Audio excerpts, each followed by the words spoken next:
Hi guys, in this video, I will guide you how to solve a problem using Wilcoxon Sign-Ranked Test.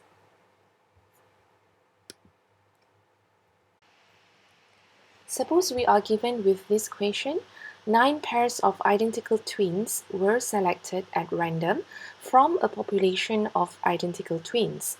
From every pair of the twins, one child was selected to collectively form an experimental group. The other child of every pair was kept at home, and this group was named as a control group. At the end of the school year, the following IQ scores were obtained. Does this evidence justify the conclusion that school experience has a positive effect on IQ scores? Analyze the data using Wilcoxon Sign-Ranked Test.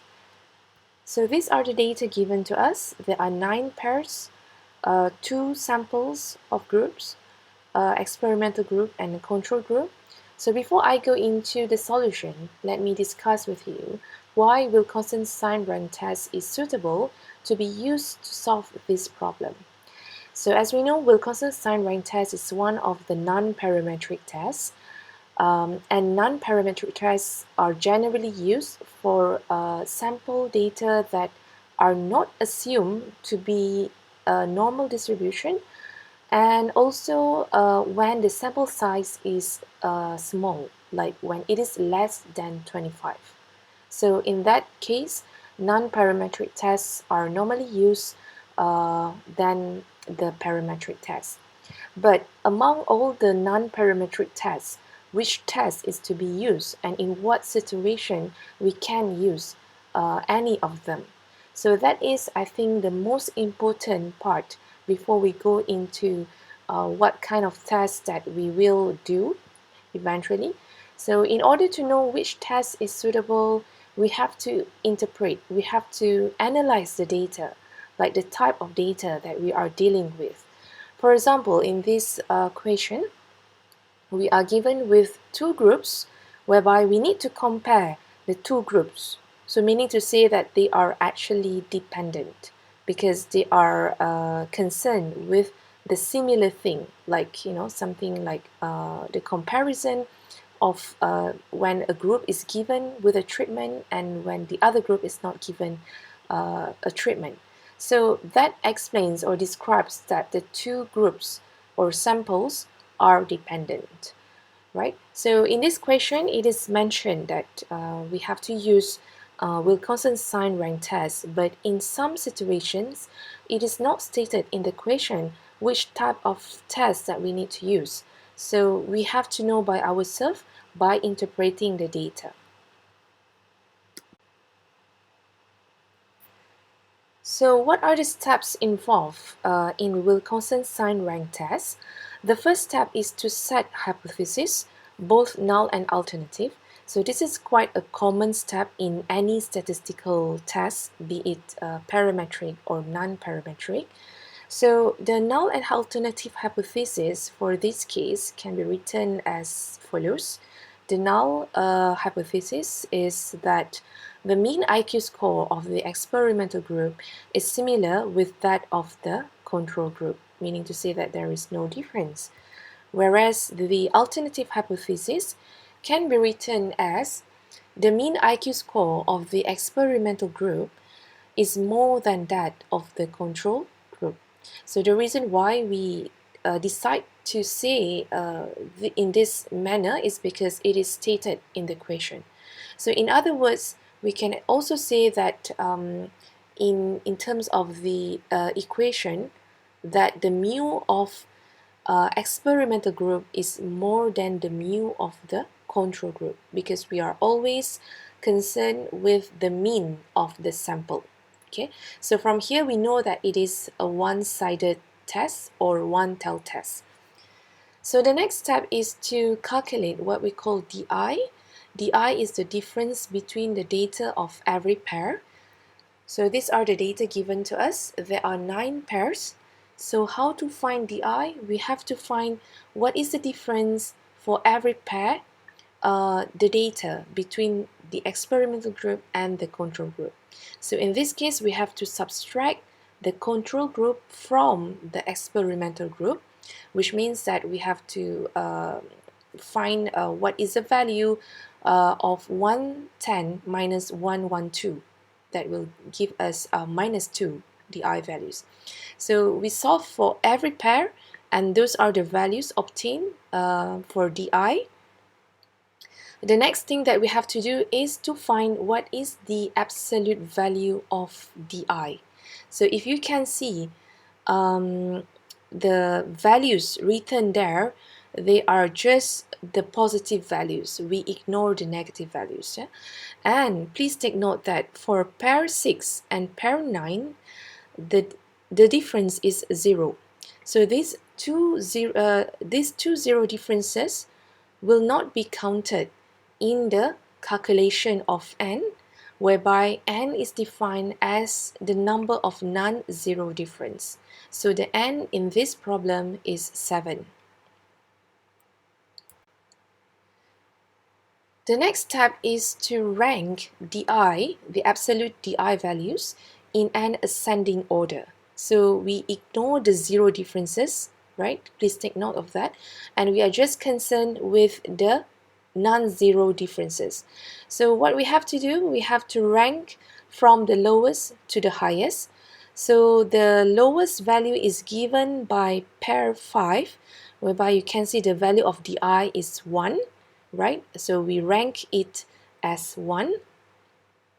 And then followed by pair 1, whereby we rank it as the second rank, followed by pair 7, pair 2, right, as the fourth one.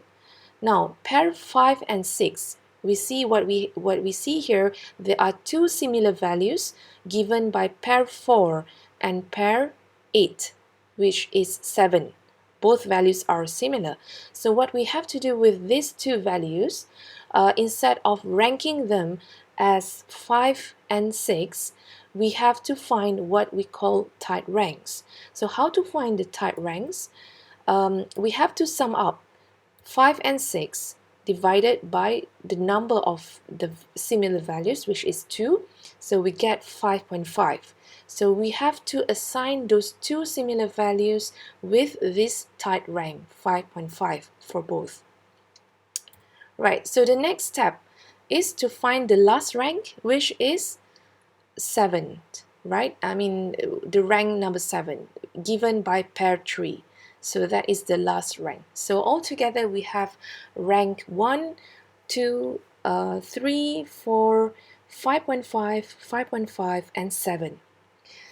The next step is to find or to separate the rank of positive di and the rank of negative di. So we construct these two columns and rewrite those values of ranks according to whether or not they are positive, okay, or negative. So those are the rank of positive di and rank of the negative di. The next step is to calculate the sum of rank of positive and negative di, and also to determine what is the test statistics as. So what we have to do is we have to sum up the rank of positive di. So 4 plus 7 plus 1, that gives the value of 12. The rank of negative di, we do the same thing. 2 plus 5.5 plus 3 plus 5.5, that is 16. Okay, so in order to find what is the test statistics as, we have to use this rule of thumb, whereby you have to remember by yourself this rule of thumb. It is not going to be given in the exam. So there are three conditions based on the alternative hypothesis that we develop in the first step. So the first condition is that S, the test statistics S, is equal to the minimum of S plus and S minus if the alternative hypothesis is stated as the mu x or the mu of group 1 is not equal to mu of group 2, or in other words, is a two-sided or two-tailed test. The second condition is when the alternative hypothesis is stated as the mu of x or group 1 is more than the mu of group 2 or y. In that case, the test statistics S equal to S minus. And in the third condition, when the alternative hypothesis is written as mu x is less than mu y, the S is equal to S positive. So those are the three conditions. So in this problem, the second condition is what our alternative hypothesis is. If you still recall the alternative hypothesis that we set in the first step. So the test statistics S is given by the value of the rank, the sum of the rank of negative DI, which is 16. The next step is to determine critical value CV from Wilcoxon Sign-Rank table. So this is the table, the Wilcoxon Sign-Rank table. So what are the important information needed? The first thing that we have to find out or identify is n, which we have done that in step 2. So the n in this problem is 7. So that will guide us to only refer to that particular row in the table. And then the level of significance, it is not given in this equation, so we have to define by using the typical value of 0.05. So that will help us to know which value in the first row that we have to refer to. And then we have to know whether or not it's 1 tel or 2 tel. So based on our alternative hypothesis, it is 1 tel test, and we have to refer to the P, not 2P. Okay, P is for 1 tel test and 2P is for 2 tel test. So it's given by here. So now we know which column and which rows that we need to refer in order to find CV value, critical value. So the CV for this problem is given as 4. Okay, so that's how we find CV from Wilcoxon Sign-Rank table based on this equation. The sixth step is to make a decision by comparing CV with the S value. These are the rule of thumb that we have to refer in order to make a decision. As usual, the hint is to only remember one condition only. So the rule of thumb says that we reject the null hypothesis if the S value is less than the CV, and the other way around if S is greater than CV. So in this problem, the S value that we have solved for is 16, CV is 4, and apparently 16 is greater than 4, so we accept the null hypothesis.